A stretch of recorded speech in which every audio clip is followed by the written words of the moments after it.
पाठीचा कणा ताठ, सरळ बसायचा आहे. दीर्घ श्वास 3दा घ्यायचा आपल्याला. Take a deep breath. Hold. Exhale. One more time. Take a deep breath. Hold. Exhale. पुन्हा एकदा दीर्घ श्वास घ्यायचा आहे.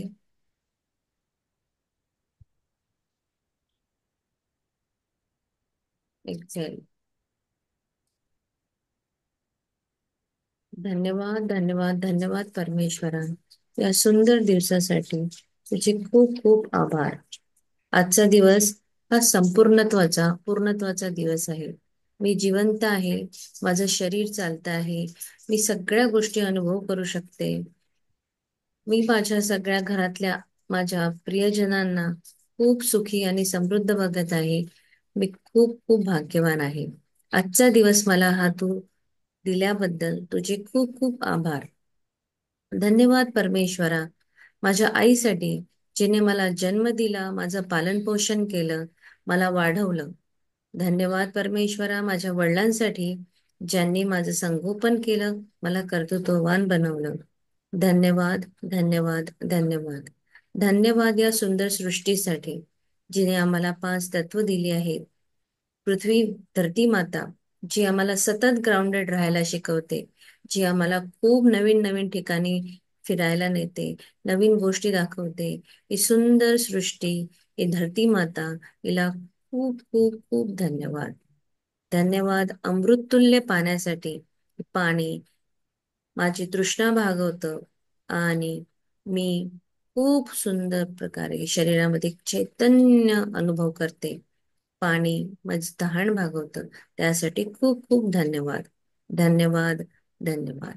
धन्यवाद अग्निदेवतेसाठी, जे माझ्या पोटामध्ये उदराग्नी म्हणून आणि माझं अन्न पचन करतं, त्यासाठी खूप खूप धन्यवाद. सूर्यप्रकाश मला ऊर्जा देतो, नवीन शक्ती देतो, नवीन दिवस जगण्याची एक उम्मीद देतो.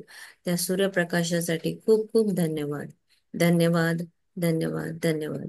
धन्यवाद परमेश्वरा, त्या वायूसाठी, जो माझ्या नाकाद्वारे शरीरामध्ये जातो आणि बाहेर येतो. त्या श्वासाने मी जिवंत आहे. ती जीवन प्रक्रिया माझी चालू आहे. या श्वासासाठी, या जीवनदायी श्वासासाठी खूप खूप धन्यवाद. धन्यवाद स्पेस एलिमेंटसाठी, जे स्पेस एलिमेंटमध्ये नवीन गोष्टी मी ग्रहण करू शकते. स्पेस एलिमेंट आपल्या आयुष्यामध्ये खूप महत्वाची आहे आणि त्यामुळं आपण पुष्कळ गोष्टी करू शकतो. आपण बोलताना आपला आवाज हा दुसरीकडे जातो. पक्ष्यांचे थवे दिसतात. आपल्या घरामध्ये स्पेस आहे, ज्यामुळे आपण चालू शकतो. कपाटात स्पेस आहे, कपड्यांची नवीन नवीन गोष्टी, कपडे आपण ठेवू शकतो. पुस्तकं आपल्याकडे कपाटात स्पेस असल्यामुळे नवीन पुस्तकं आपण आणून ठेवू शकतो. ही स्पेस एलिमेंट खूप महत्वाची आहे. तर या स्पेस एलिमेंटसाठी खूप खूप धन्यवाद. धन्यवाद या पूर्णत्वाच्या संपूर्णत्वाच्या दिवसासाठी. चमत्कारामागून चमत्कार, आश्चर्यामागून आश्चर्यकारक अशा नवीन छान गोष्टी माझ्या आयुष्यात घडत आहे. प्रत्येक दिवस हा माझ्यासाठी सोन्यासारखा आहे. प्रत्येक दिवस माझ्यासाठी नवीन एक अपॉर्च्युनिटी घेऊन येत आहे. मी खूप भाग्यवान आहे. मी कर्तृत्ववान आहे. हे परमेश्वरा, मला एवढी शक्ती दिलीस, माझ्या मध्ये दैवी प्रेमाची ही शक्ती, ज्यामुळे मला कुणी दुखवलं असेल त्यांना मी माफ करत आहे. आणि माझ्याकडून जर कुणाला दुखवले जात असेल, तर मी त्या सगळ्यांची माफी मागत आहे. परमेश्वरा, मला सुदृढ शरीर दिलं. माझ्या शरीरातला प्रत्येक अवयव, प्रत्येक पेशी ह्या खूप छान आनंदी आहे. माझं मन शांत आहे, स्थिर आहे. मी सगळ्यांना प्रेम देत आहे. माझ्यामध्ये दैवी प्रेमाचा संचार होतो. त्यासाठी खूप खूप धन्यवाद. धन्यवाद, धन्यवाद, धन्यवाद. मी पद्मपदम भाग्यशाली आहे. परमात्माचा सदा साथ आणि हात माझ्या डोक्यावर आहे. प्रत्येक क्षणी परमेश्वर माझ्या सोबत आहे. माझ्या प्रत्येक कार्यामध्ये तो माझ्या सोबत आहे. मी ज्या कामाला हात लावेल त्याचं तो सोनं बनवत आहे. मी ज्या ज्या लोकांना भेटते त्या लोकांना मी प्रेम देत आहे. मला सगळ्यांकडून सन्मान आणि आदर प्राप्त होत आहे. मी खूप भाग्यवान आहे. माझ्याकडे भरपूर संपत्ती आहे. मग माझ्याकडे भरपूर संपत्तीचा मी खूप सदुपयोग करते. परमेश्वरा, मला ही धनसंपत्ती दिल्यासाठी खूप खूप धन्यवाद. मी पैशांची चुंबक आहे. माझ्याकडे पैसा सहजरित्या आकर्षित केला जातो. धन्यवाद, धन्यवाद, धन्यवाद परमेश्वरा. या सुंदर सृष्टीसाठी धन्यवाद, धन्यवाद, धन्यवाद. हे परमेश्वरा, या विश्वामध्ये शांती प्रदान कर. जे या धर्तीवर चालत आहे त्यामध्ये परमेश्वरा सगळ्यांना सद्बुद्धी दे, सगळ्यांचं कल्याण कर आणि आमच्या सैनिकांना बळ शक्ती दे, त्यांची सुरक्षा कर, त्यांना सुखरूप घरी परत येऊ दे, त्यांच्या पाठीशी राहा. Thank you, thank you, thank you.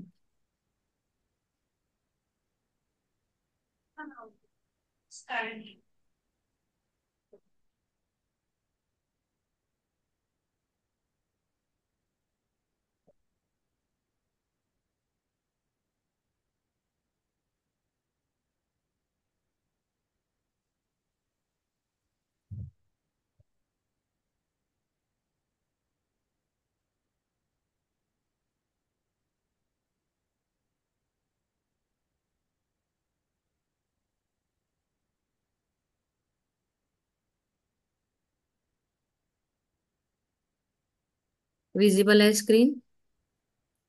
येस. 5 पर्यंत का? 5 पॉइंट पर्यंत झालेलं होतं. 5च्या पुढले पॉइंट घेऊया आणि मग 17 लेसन स्टार्ट करू. चालेल. चला वाचा. प्राजक्ता वाचते ना? हो मॅम.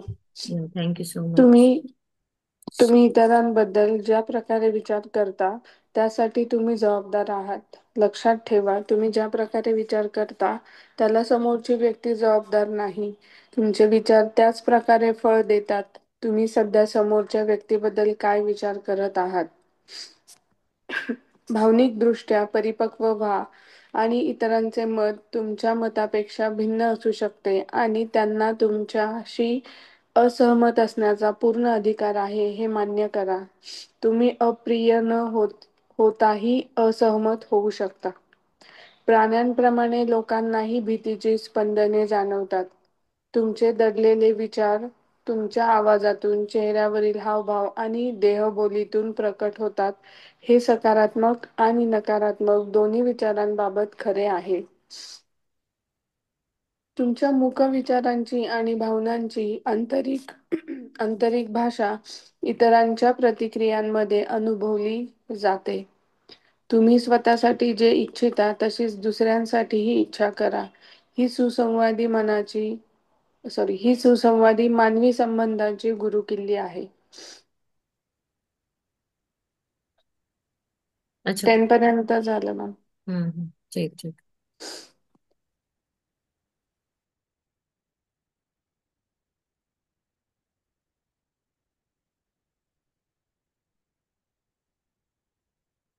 मॅम म्यूट वर आहे तुम्ही.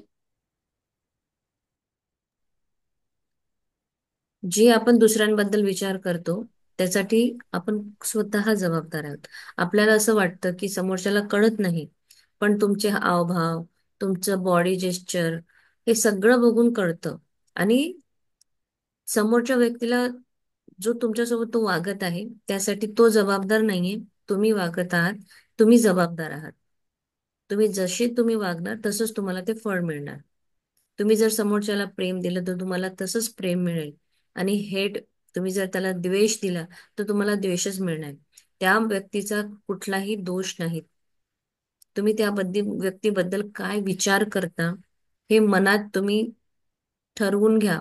तुम्हाला असं वाटतं की मी तर चांगलंच बोलते, मी चांगलं करते, पण पहिले तुमचे विचार कसे आहेत त्या व्यक्तीबद्दल? तुम्ही खरंच त्या मनातून त्याला चांगलं बोलता का?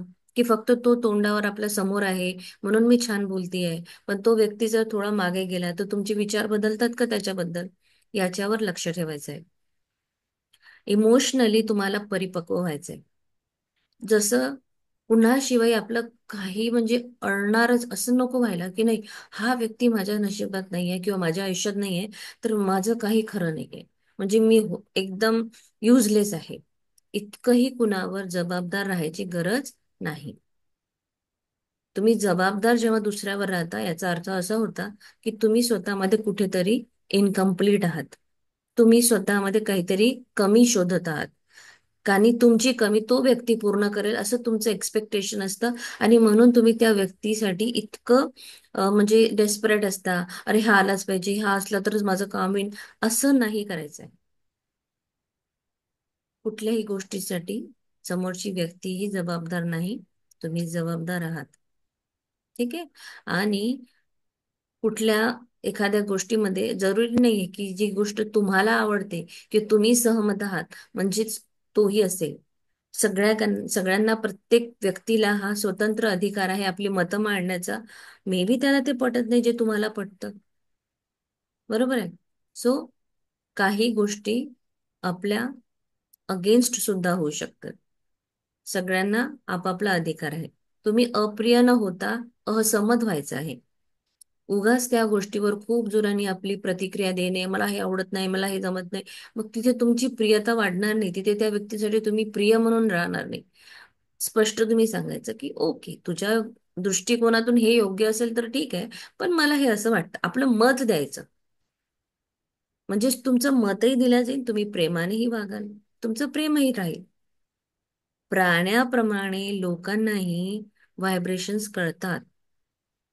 तुमच्या आतमध्ये दडलेले विचार त्यांना समजतात.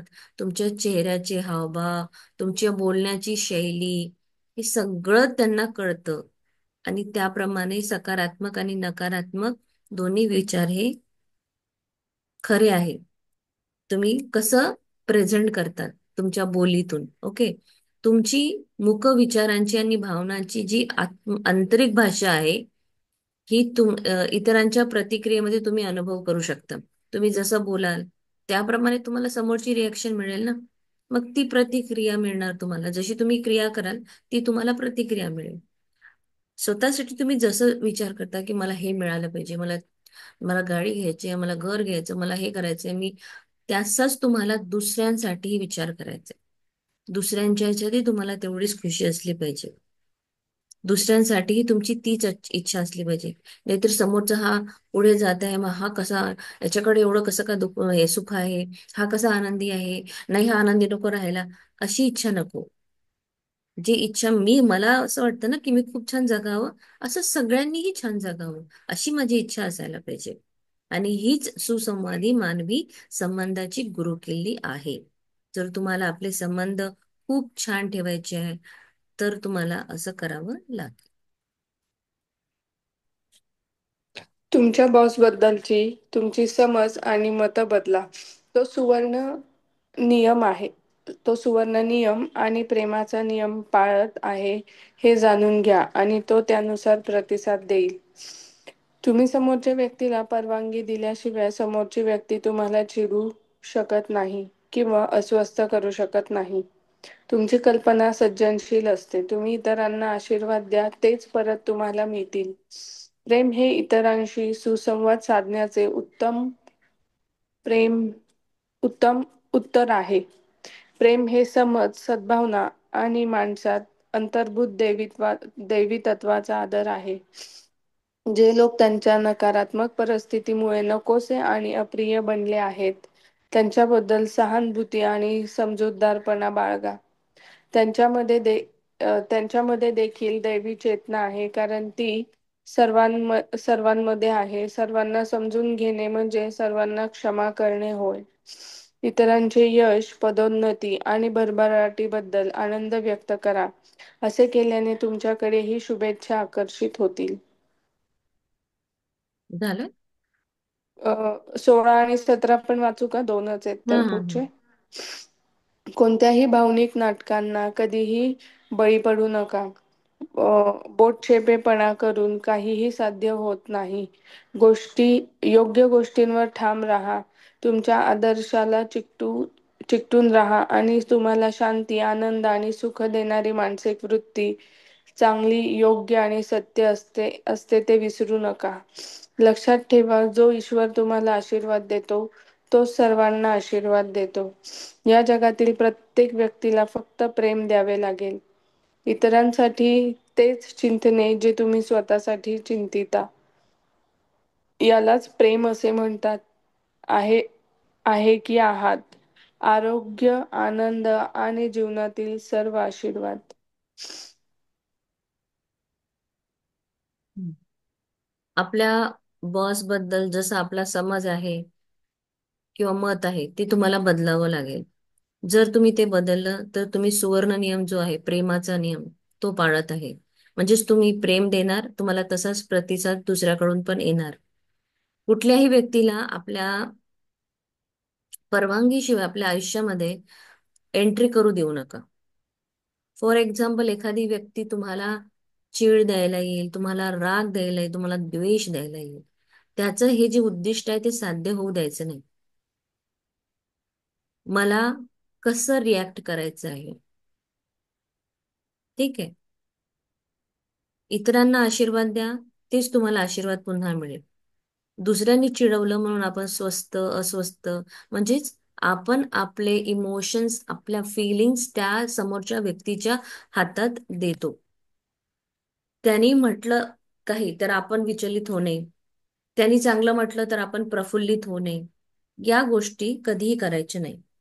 आपल्याला आपलं आयुष्य बदलायचं आहे तर आपण स्वतःच आपले अफर्मेशन्स लिहिणे, त्याला कंटिन्युअस बोलणे, दुसऱ्याच्या अनुभवातून पण आपण खूप काही शिकत असतो. दुसऱ्याच्या जागी राहून आपण विचार करावा आणि लोकांना माफ करायचं. कोणाकडून एक्सपेक्टेशन ठेवायची नाही की हा माझं काम करेल, किंवा नाही काम केलं तर मग काय होईल, अँगर येईल. अँगर आला की पूर्ण सगळं काम बिघडून जाईल. ठीक आहे, तिथे सुसंवादही राहणार नाही, तिथे मन अस्वस्थ होईल. याचा अर्थ आहे की आपण आपलं रिमोट त्याला दिलं.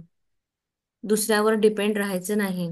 दुसऱ्यांसाठी चांगल्या कल्पना करायच्या, दुसऱ्यांना आशीर्वाद द्यायचा. तुम्ही आशीर्वाद दिला, तो 100 पटीने तुमच्याकडे परत येईल. नेहमी प्रेम जे आहे हे सुसंवादाचं साधन उत्तम आहे. प्रेम ते म्हणजे जेव्हा सुसंवाद असतो तेव्हाच प्रेम असतं. सिंपल गोष्ट आहे.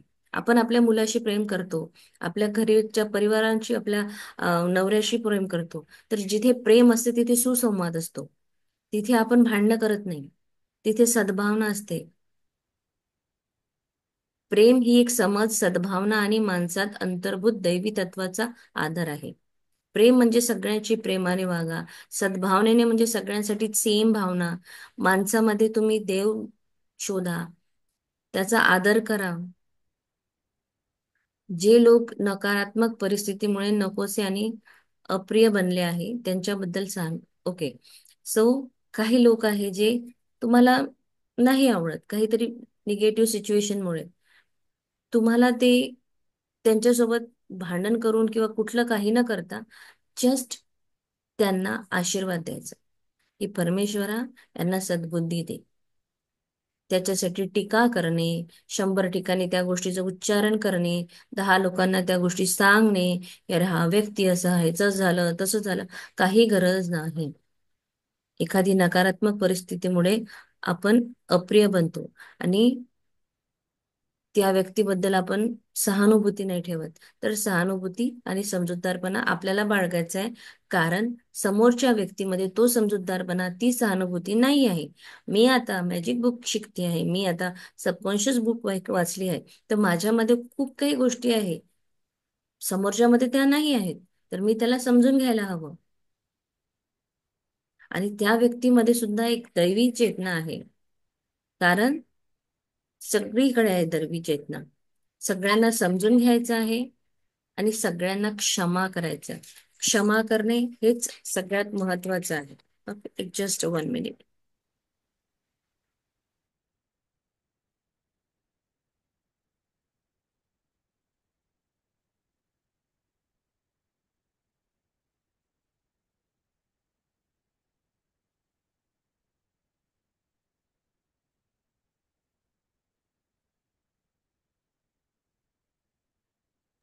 हम्म. कुठे चाललो होतो आपण? हा, इतरांचं यश आणि त्यांची पदोन्नती झाली पाहिजे, त्यांची भरभराटी झाली पाहिजे, त्यांच्यासाठी आनंद व्यक्त करायचा. जितकं जास्त तुम्ही दुसऱ्यांसाठी खुश व्हाल, तेवढ्या शुभेच्छा तुम्ही स्वतःकडे आकर्षित कराल. तेवढ्याच गोष्टी तुम्ही स्वतःसोबत म्हणजे तुमच्यासोबत घडेल, कारण तुमचे व्हायब्रेशन्स त्यावेळेस छान राहतील. तुमच्यामध्ये जळकुकडेपणा, तिरस्कार, असा मतभेद राहणार नाही. तर त्यामुळे तुम्हीही त्या गोष्टी आकर्षित कराल. कुठल्याही भावनिक नाटकांना कधी बळी पडू नये. हे जे आहे बोट चेपेपणा म्हणजे काही काही लोक असेच ढोंग करतात ना तुमच्यासमोर, अगदी हतबल होऊन असं पुअर पर्सन बनून येतात आणि तुमचा गैरफायदा घेतात. तो घेऊ द्यायचा नाहीये. कुठल्याही नाटकाला बळी पडायचं नाही आहे. आपल्या ज्या गोष्टीवर आहे ते ठाम राहायचं. आपल्याला काय करायचं आहे, ठीक आहे. आपले प्रिन्सिपल्स, आपले आदर्श याला चिटकून राहायचं. जे तुम्हाला हवंय तेच करायचं. तुम्हाला गिटार शिकायचं आहे, तुम्ही मस्त शिका. कोणी म्हटलं म्हणून शिकायचं किंवा कोणी काही बोलत आहे म्हणून आपण सोडून द्यायचं, असं करायचं नाही. जे योग्य आहे ते करायचं. जे तुम्हाला आनंद देतं, ते तुम्हाला सुख देतं, तुमच्या मनातून, तुमच्या हृदयातून जी तुम्हाला गोष्ट करायची आहे ती तुम्ही करायची. कारण ती तुमची मानसिक वृत्ती चांगली करेल. तुम्हाला योग्य अयोग्य, सत्य असत्य हे सगळे समजेल आणि ते विसरायचं नाहीये. तुम्हाला त्या गोष्टीवर ठाम राहायचं आहे. ईश्वर तुम्हाला आशीर्वाद देणार आणि तोच आशीर्वाद तो सगळ्यांनाही देतो. ठीक आहे.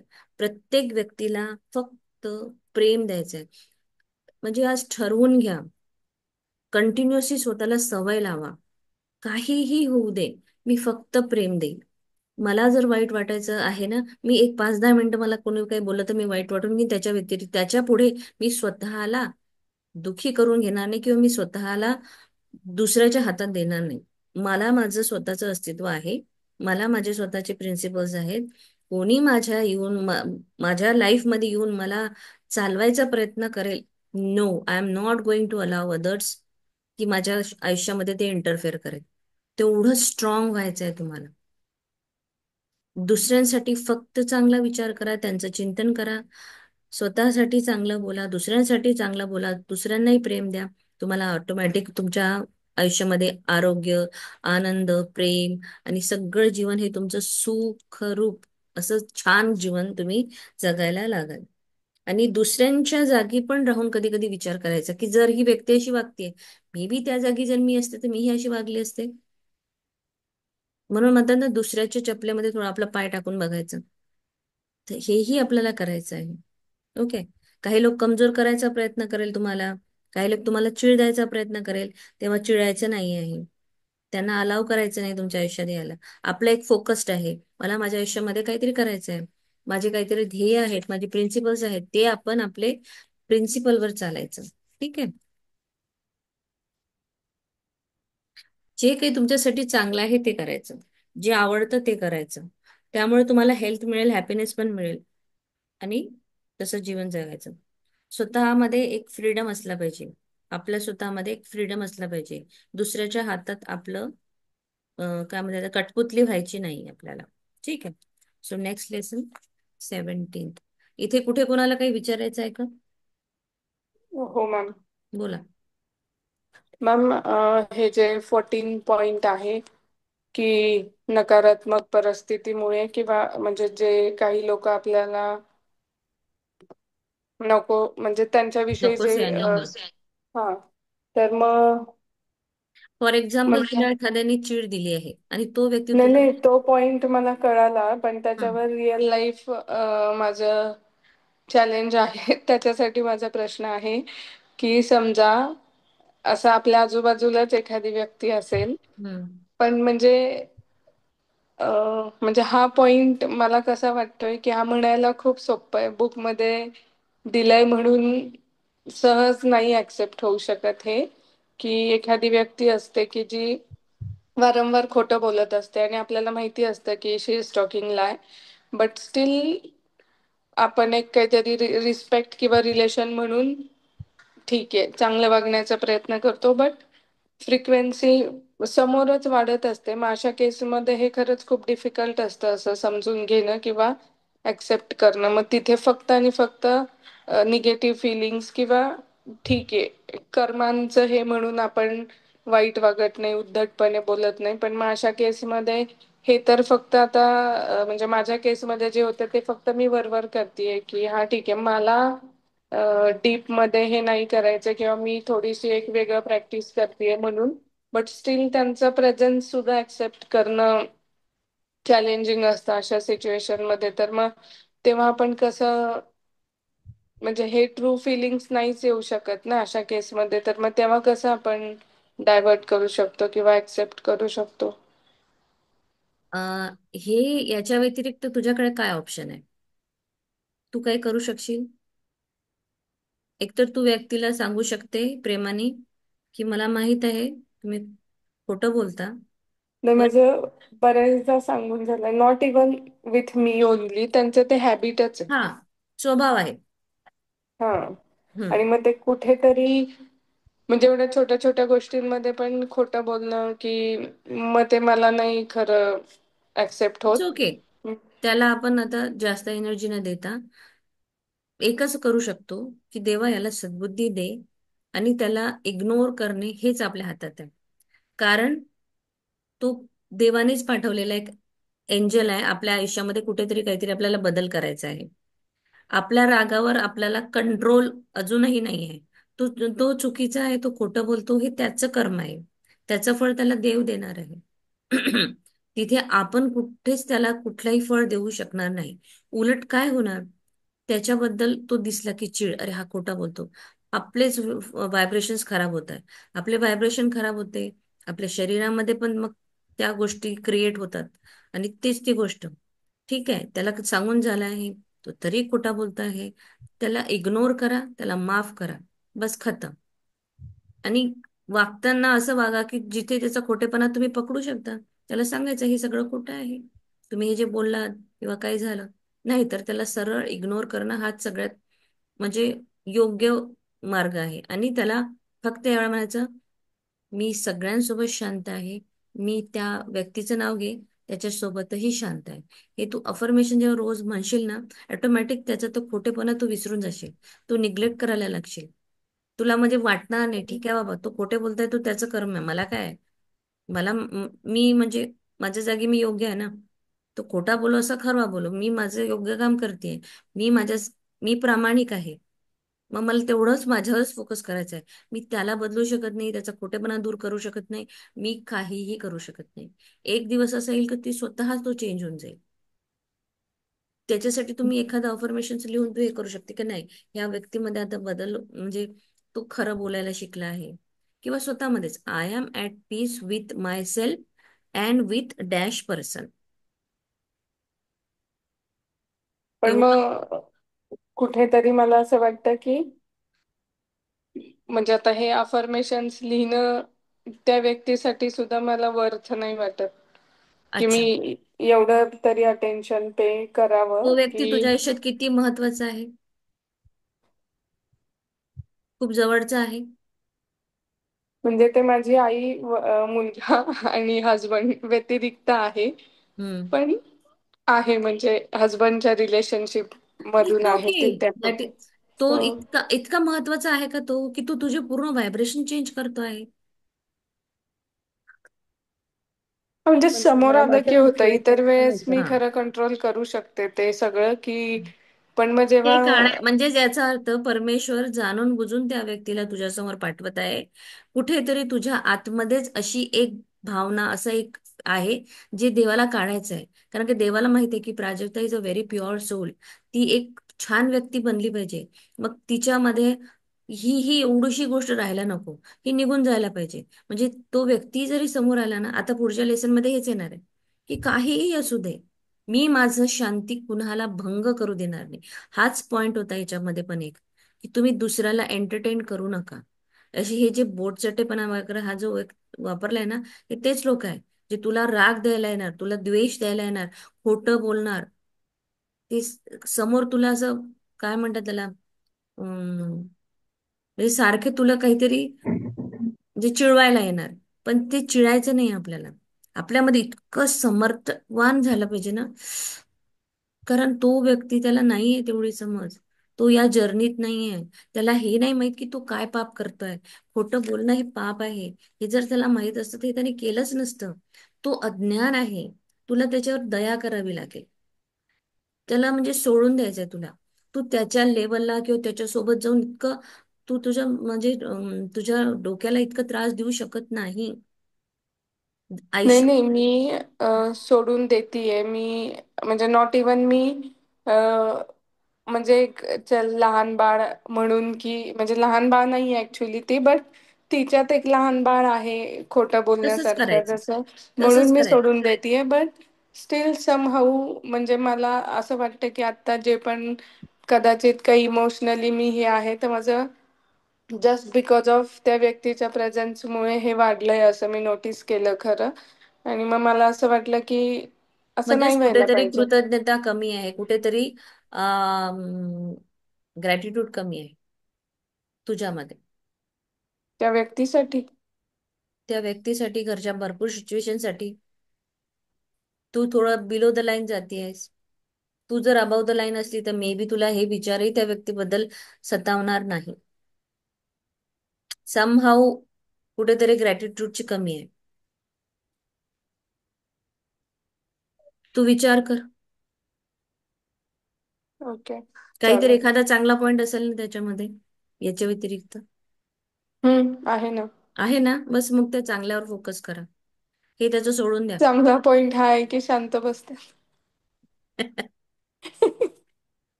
होईल हळूहळू. अफर्मेशन्स लिहायचे, आपण व्हायब्रेशन सोडायचे. आपण एकच करू शकतो, एनर्जी लेवलवर काम करायचं आपल्याला. कुठल्याही व्यक्तीसाठी जस्ट फोकस्ड एनर्जी लेवलवर काम करायचं. तोंडातली शक्ती, वाक शक्ती वाया घालवायची नाही. आपले हो. इमोशन्स तुम्ही व्हायब्रेशन्स द्या, तिथे तुम्ही त्याला चेंज करू शकता.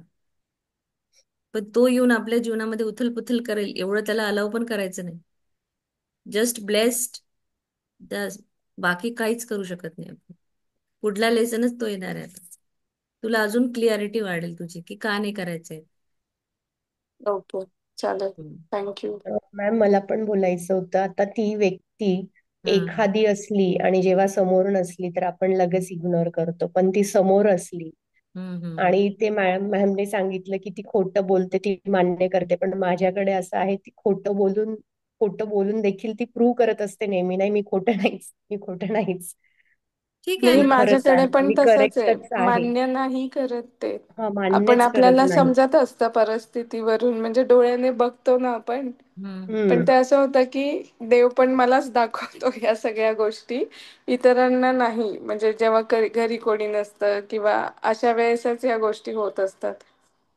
सो कदाचित कीर्ती मॅमने म्हटलं त्याचप्रमाणे की देवाला तुम्हालाच माझ्यामध्ये तुमच्यामध्येच खूप चेंज काही बदल करायचं. करायचे. नाही, आमच्याकडे इतरांना पण दिसत असतं की ती व्यक्ती चुकीचं वागते, हे वागते, ते वागते, पण तरी बाकीचे कोणी काही बोलत नाही. त्यावेळेला वाटतं अरे मीच का, नाही मलाच बोलायचं का ना मग. जास्त होतं, म्हणून मग मी पण सोडून देते. पण ती व्यक्ती म्हणजे मी पण ग्रॅटिट्यूड लिहिते त्या व्यक्तीबद्दल, सोडून देते, चांगला विचार करायला लागते.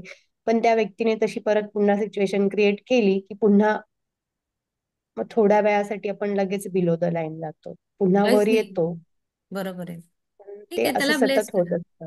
त्याला ब्लेस करा, त्याच्यासाठी अफर्मेशन्स लिहा. दुसरं तुम्ही काही करू शकत नाही. कारण तुम्ही त्याला चेंज करू शकणार नाही.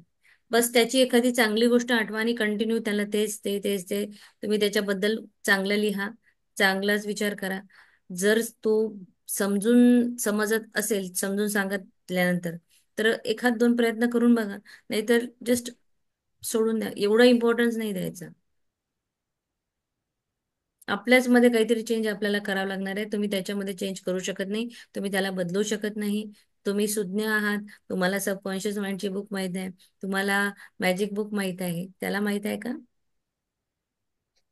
नाही, आमच्याकडचे मी सांगायचा प्रयत्न पण केलाय, तर त्या व्यक्तीने डायरेक्ट उत्तर नाही. दिलंय मग की असं काही ऍक्च्युली राहिलं युनिवर्स असतं ना. Universe chosen the person. हो, ते युनिवर्स मी चूज ऑब्झर्व करतो. केलं. सबकॉन्शियस माइंडची बुक ही आपले जे 9 लोक आता इथे आहे त्यांच्या आयुष्यात आली आहे. म्हणजेच युनिव्हर्सला माहित आहे की मला कुणा कुणाला त्यांच्या आयुष्यामध्ये पुढे न्यायचं आहे, कुणाला मला शाईन करायचं आहे. तो युनिव्हर्स त्यांनाच ही बुक दाखवेल. खूप लोक आहे या जगामध्ये, सगळ्यांना सांगून झाली आहे.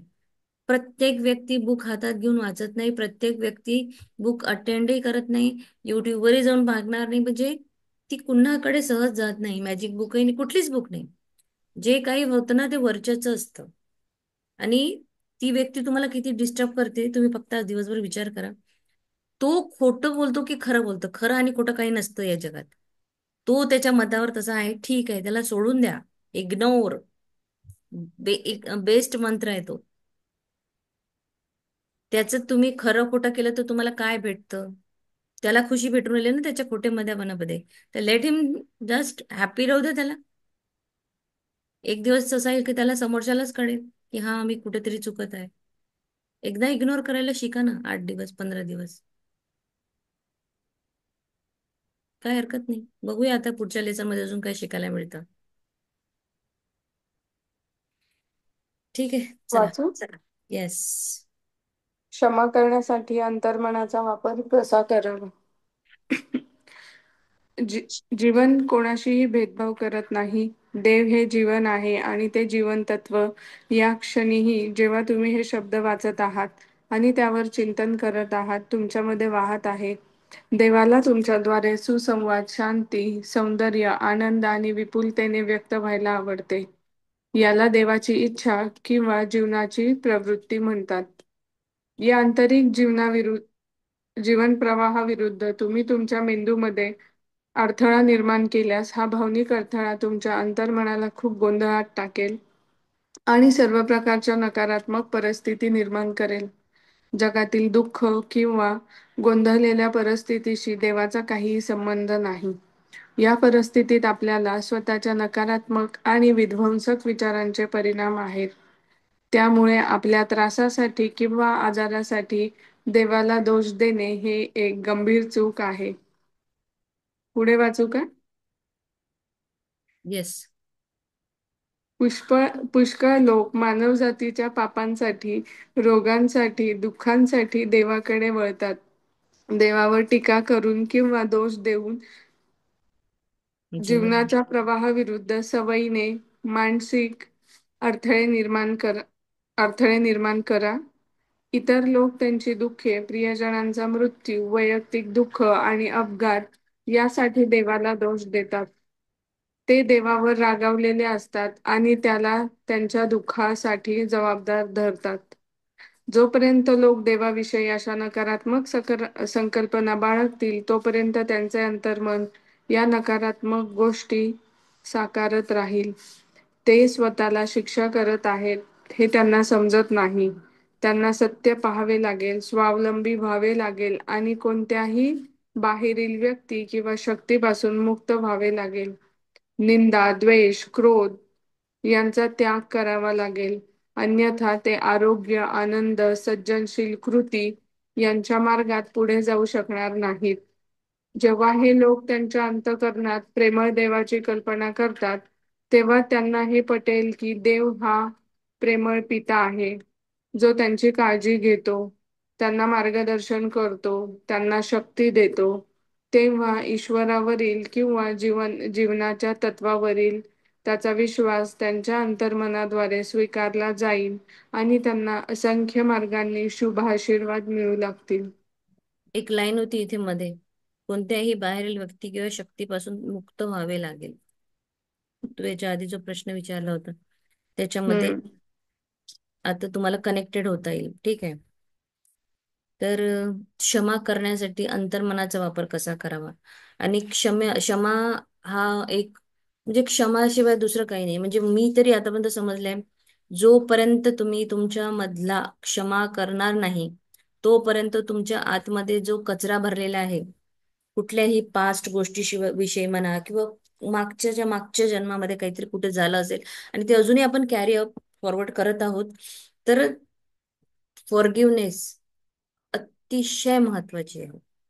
माझ्यासाठी, दुसऱ्यांसाठी नाही. आयुष्य हे कोणासोबत भेदभाव करत नाही, म्हणजे लाईफ ही भेदभाव करत नाही. हे जे जीवन दिलेलं आहे, देव हे जीवन आहे. हे जीवन आणि जीवनसत्व या क्षणी तुम्ही स्वतःच आता वाचत आहोत, चिंतन करत आहोत आपण. सुसंवाद आपल्याद्वारे होतं, शांती. देवाला तुमच्याद्वारे काय करायचं आहे? सुसंवाद, शांती, सौंदर्य, आनंद आणि विपुलतेने व्यक्त व्हायला हे देवाला आवडते. हे देवाचे गुण झाले. ज्या व्यक्तीमध्ये गुण नाही म्हणजे तो दानव आहे असं समजून जायचं. ते त्याला आहेच नाही, ती त्याची समजच नाहीये. देवाची इच्छा आणि जीवनाची प्रवृत्ती याला म्हणतात. खूप काही गोष्टी आहे. परमेश्वर हा दयाळू मायाळू आहे. आपण आपल्या आयुष्यामध्ये भरपूर चुका करतो, पण तो तरी आपल्याला माफ करतो. तो कधी असं म्हणत नाही आणि चूक केली तर याला शिक्षा द्यावी. ठीक आहे. आणि तसंच आपल्यालाही शिकायचं आहे, क्षमा करायला शिकायचं आहे. मी जर क्षमा केली नाही तर मी माझ्या शरीरामध्ये 10 व्याधी जडून घेईन. मला स्वतःसाठी समोरच्या व्यक्तीला क्षमा करायची. आणि प्रेम ही अशी भावना आहे, ती व्यक्त करता पण आली पाहिजे. प्रेमाला व्यक्त करायला शिकायचं आहे. प्रेम व्यक्त केलं तर ते त्याचं तेवढं ब्युटी, म्हणजे त्याची तेवढी सुंदरता तुम्हाला पाहायला मिळेल. ठीक आहे. क्षमा म्हणजे दुसऱ्या व्यक्तींसोबत असं नाहीये की तुम्ही आता क्षमा केला जर तर तुम्ही त्याच्यासोबत मूवीला जातात, गार्डन मध्ये जातात, चला गोष्टी करतात. क्षमा म्हणजे तो व्यक्ती जर तुमच्या समोर आला किंवा तुमच्या मागेही असेल आणि त्या व्यक्तीचं जर नाव आलं तर तुमच्या मनामध्ये त्याच्यासाठी फक्त प्रेम, आशीर्वाद निघायला हवे. याला म्हणतात क्षमा. क्षमा करणे हे नाही की तुम्ही त्याला माफ केलंय आणि चलो अब घूमने चलो, हम चला आता पुन्हा तेच रिपीट. तसं नसतं. ठीक आहे. तुमच्या हृदयातून म्हणजे कधीही त्या व्यक्तीचं नाव आलं की तुमच्या हार्टमधून त्याला ठीक कर, त्याला चांगलं कर. माझ्या आयुष्यामध्ये पण एक व्यक्ती अशी होती. It's 25 years old boy. Okay, माझ्या घरातला आहे. पण मला खरं नाही पहिल्यापासून हे वाटायचं त्या मुलाची चूक नाही आहे. ती परिस्थिती त्याला तसं करायला लावते किंवा मे बी त्याच्याकडून हे होणे आहे. म्हणून मी लिटरली मला त्याचा रागही येत नाही, काहीच वाटत नाही. सोडून दिलाय मी. आणि देवाला एकच सांगितलंय की तो तिथे आहे तिथे सुखी ठेव, मी इथे मी सुखी आहे. खत्तम. जर राग आला तर आपल्या शरीरामध्येच आपले सगळे व्हायब्रेशन चेंज होतील, आपले सेल्स चेंज होतील. आणि मग पुढे जे आपल्याला रोग म्हणजे कुठल्याही रोगाला बळी पडू आपण. सो आपल्या शरीरातला रोग वाढवतो राग. तर आपल्याला राग करायचा नाही, दुसऱ्याला आपल्याला हील करायचं आहे, ब्लेस करायचं आणि प्रॉस्पर करायचं. त्या व्यक्तीसाठी तुम्हाला फक्त प्रेम तुमच्यामध्ये आलं पाहिजे. अशा स्थितीमध्ये तुम्हाला जावं लागेल. म्हणजे तुमची स्थिती तेवढी यायची आहे सध्या. कुठेतरी ग्रॅटिट्यूड कमी आहे म्हणून तुम्ही त्या व्यक्तीच्या सपोज आता जसं तुमचं जे सिच्युएशन आहे, तो खोटं बोलतं हे तुम्हाला प्रूफ करावंच वाटतं. किंवा मे बी तुम्हाला असं वाटतं की त्यांनी ऍक्सेप्ट करावं की येस मी खोटं बोलतो, किंवा त्यांनी खोटं बोलणं टाळलं पाहिजे. हे तुमचा काय म्हणते अट्टहास आहे. तर का त्याला त्याचं ते ते बरोबर वाटतं ना, तर त्याला ते एन्जॉय करू द्या, त्याच्यासाठी ते ठीक आहे. आपल्याला तिथे प्रूफ करायची गरज नाही, कोणाला सांगायची गरज नाही. आणि खोटं व्यक्ती आहे तर सगळ्या 4 लोकांनाही समजतं की हा खोटाच आहे. मग सगळं ठीक आहे ना. पण आपण त्याला बदलवायचा त्याचे प्रयत्न करूच नका. सोडून द्यायचा हा. कारण हे सगळं तुमच्या अंतर्मनाला गोंधळामध्ये टाकतं. तुमच्या मेंदू तुमचं व्हायब्रेशन तुम्ही म्हणजे सारखं तेच ते विचार करतात. जिथे तुम्हाला तुमचं सबकॉन्शियस माइंड वापरायचं आहे ना, ते वापरणं सोडून द्याल तुम्ही. त्याच्यामध्ये तुम्हाला एक गोंधळ निर्माण होईल. आणि गोंधळलेल्या आणि दुःखद परिस्थितीमध्ये देवाचा काहीही संबंध नसतो. तिथे तुमचं सबकॉन्शियस माइंड येत नाही. तुमच्या ज्या परिस्थितीमध्ये स्वतःच्या नकारात्मक आणि विध्वंसक विचाराचे ते परिणाम असतात. तुम्ही केलेले नकारात्मक आणि विध्वंसक विचार. इथे तुमचं अंतर्मन तुमचा परमेश्वर नसतो. या त्रासासाठी तुम्ही स्वतः, जसं आता काही खाल्लं आपण, आपली बॉडीला जे हवंय आपण ते देतो का रोज? नाही देत. तरी ती बॉडी आपल्याला क्षमा करते. ती म्हणते का मी पचनशक्ती आता माझी नाही, बिलकुल मला हे नको आहे, असं म्हणत नाही ना ती. तर तसंच आपल्याला हे करायचं आहे. आपली बॉडी आपल्याला क्षमा करते, देव आपल्याला क्षमा करतो, आपण आपल्या आयुष्यामध्ये भरपूर चुका करतो. खूप लोक आहे जे मानवजातीच्या पापांसाठी, रोगांसाठी, दुःखांसाठी देवाकडे वळतात, देवावर टीका करतात. त्यांचं समजा त्यांच्या प्रियजनाचा जर मृत्यू झाला तर देवा तू यांना का घेऊन गेला, तू असा आहे, माझ्या जीवनात सगळं दुःख तू सुख तू हिरावून नेलंस.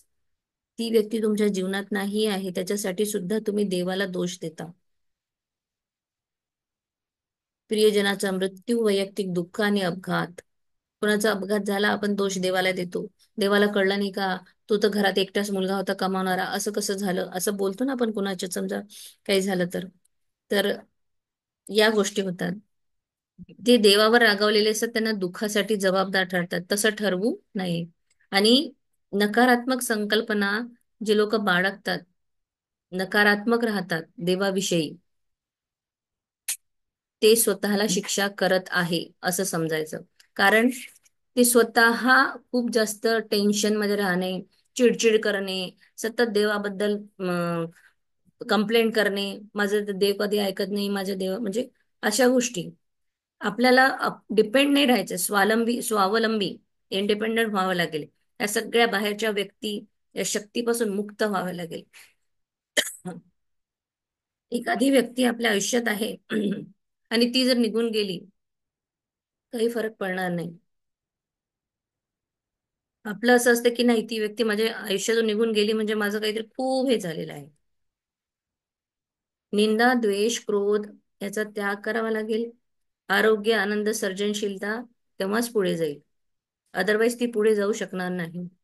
आणि जेव्हा लोक अंतःकरणामध्ये प्रेमळ देवाची कल्पना करतात, तेव्हा त्यांना हा प्रेमळ पिता जो परमेश्वर आहे, तो त्यांची काळजी घ्यायला सुरुवात करेल, त्यांना मार्गदर्शन करेल, त्यांना शक्ती देईल. त्यांच्यामध्ये ईश्वरी जीवनातील तत्वांचा विश्वास त्यांच्या अंतर्मनामध्ये मग तो स्वीकारला जाईल. त्यांचं सबकॉन्शियस माइंड वर्क करेल आणि त्यांना असंख्य आशीर्वाद सगळ्या मार्गाकडून मिळेल. 57 झाले आहे. अजून एलॅबोरेट करते मी उद्या, हा जो फर्स्ट पॅरेग्राफ आहे. आणि पुढचंही खूप महत्वाच्या भरपूर गोष्टी या लेसन मध्ये आहे. हा लेसन व्यवस्थित समजून घ्या, म्हणजे अजून तुमच्या लाईफमध्ये एक नवीन गिअर पडेल आणि मग लाईफ तुमची सुसाट धावायला सुरू देईल. कारण आपल्याला असं वाटते क्षमा केलीच पाहिजे का, का करावी. पण मी समजली आहे, जर क्षमा केली ना, आपलं शरीर स्वतःच खूप हलकं होतं, आपलं मन हलकं होतं, हलकं फुलकं वाटतं आपल्याला. आणि जोपर्यंत आपण क्षमा करत नाही ना, आपल्या मनात तेच ते चालू असतं आणि कुठेतरी जडत्व येतं शरीराला. So just forgive.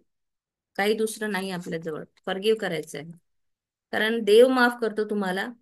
तुम्ही स्वतः विचार करा, तुम्ही किती चुका करता तरी देव तुम्हाला माफ करतो ना. मग आपण तर मानव आहोत, आपल्याला काय म्हणजे काय हरकत आहे आपण माफ करा नाही, असं काही आहे नाही ना. आणि कुठला व्यक्ती बाकीचं आता उद्या बघूया. जीवन तुम्हाला नेहमी क्षमा करते. ठीक आहे. Will stop here today. Thank you so much. Thank you madam, thank you come so with much. More question, I really want to answer. आणि हा लेसन खूप छान आहे. Okay, thank you so much everyone. Thank you so much ma'am. Thank you yes. So much. Thank you.